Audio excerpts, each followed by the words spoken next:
Hi everybody, Dan Illman here, taking a look at the Stronach 5 sequence for Friday, February the 28th. We have a gigantic carryover into this week's Stronach 5, $167,951. That's just the starting off point. We are expecting a massive carryover in the Stronach 5. Remember, it is a $1 pick 5 wager with a low 12% takeout. Let's take a look at the field for leg A of the Stronach 5. It's race number 8 at Laurel Park on Friday, and it is a big field of $5,000 conditioned claimers. As always in these Stronach 5 videos, I'm going to give you my first impressions, pre-scratches, program changes, track conditions, etc. And when it's time for you to make your final determinations, I would urge you to use the DRF Bets Ticket Maker application. It really is the most efficient way to play these multiple race wagers utilizing Steve Christ's A, B, and C breakdown method. And this sequence is a very good sequence for Ticket Maker, ways to spread around and have a more efficient play.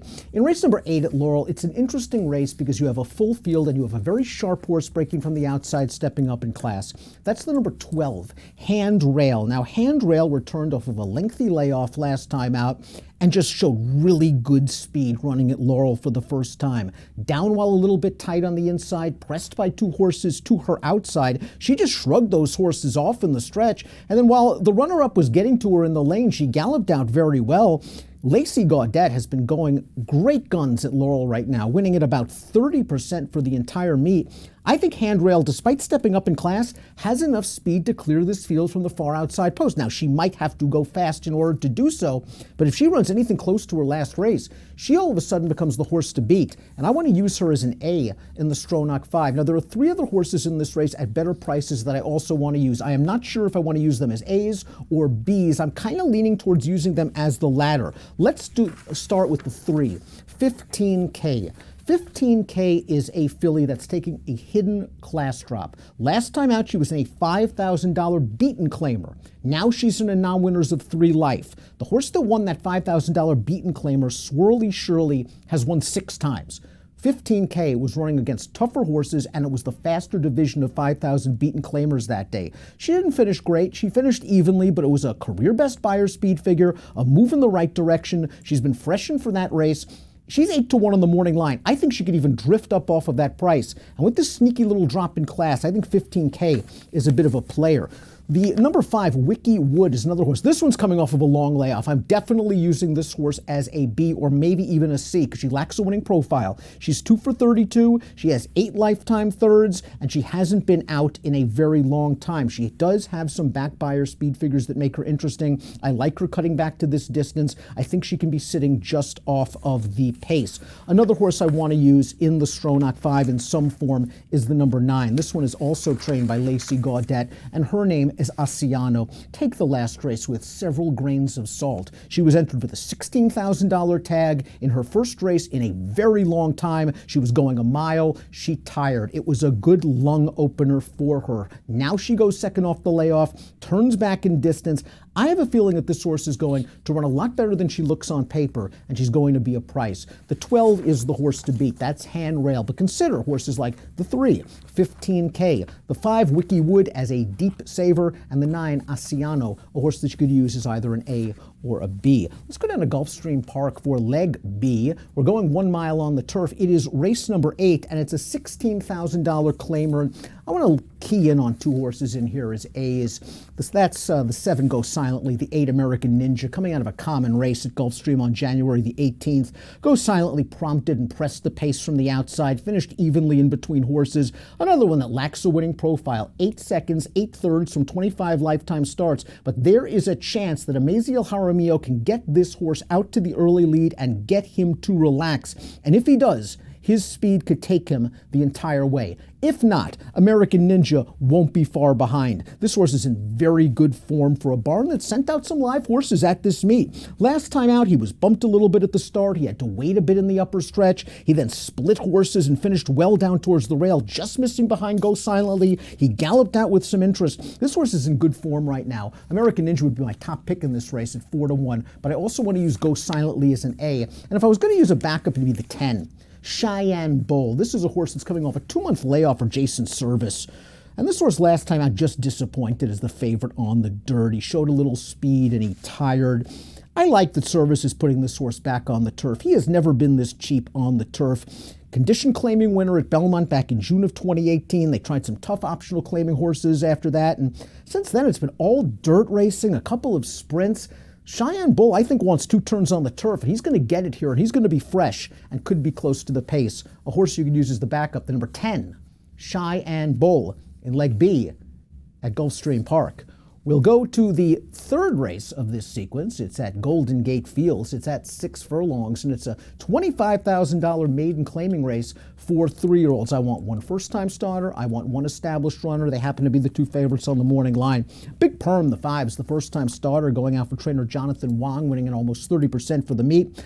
Noble Mission, the sire, doesn't get a lot of precocious horses. The Dam, however, was a debut winner, going 5.5 furlongs on synthetic, ended up being a stakes winner down in Southern California, going a mile on the turf. This horse has a little bit of pedigree. As a May foal, I can understand why this horse did not debut at 2. It's possible he was just a little bit far behind his contemporaries in terms of seasoning and maturity. Comes into this race with a string of 5 furlong workouts, and I just don't think Big Perm's facing a great bunch in this maiden claiming field.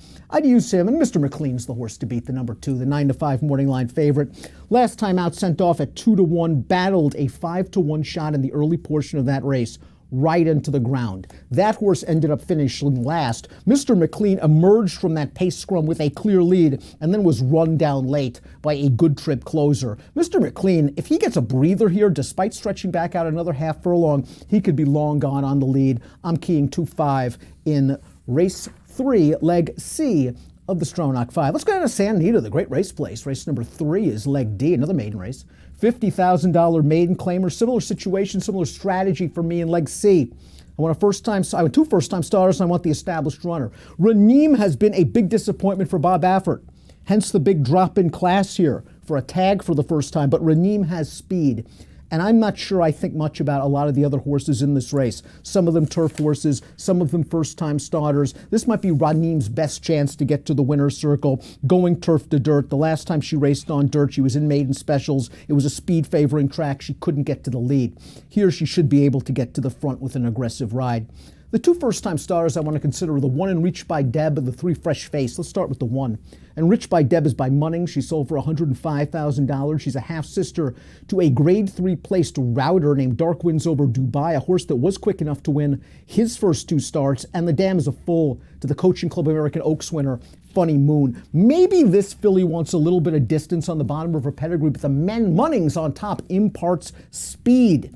And Enriched by Deb, the number 1, might show a little bit of gas breaking from that rail post for trainer Richard Baltas. As for the 3 Fresh Face, 4-year-old first-time starter by Uncle Mo. The second dam was pretty quick, and this horse shows some solid workouts at Los Alamitos. John Sadler is the trainer, Aaron Greider the rider. I think Fresh Face, of the first-time starters, might have the most precocious pedigree, and despite being a 4-year-old first-time starter, I would expect her to show a little bit of speed. We'll see if she's fast as Raneem would be.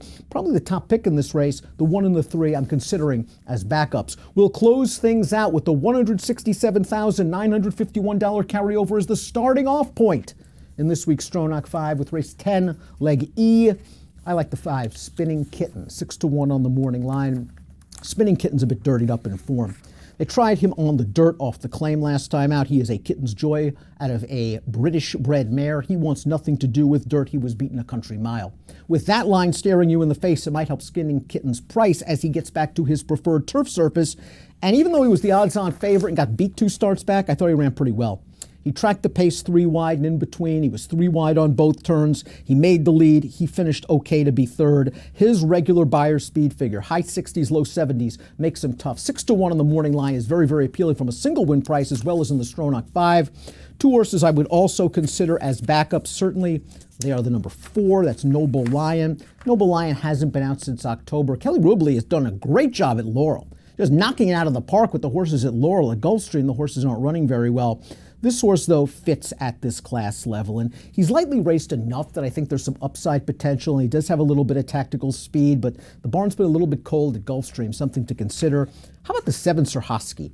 If this pace falls apart, I think Sirhosky has a chance racing himself back into shape. This is going to be his 4th start of the form cycle, improving Beyer's speed figures on display with each and every start of the cycle.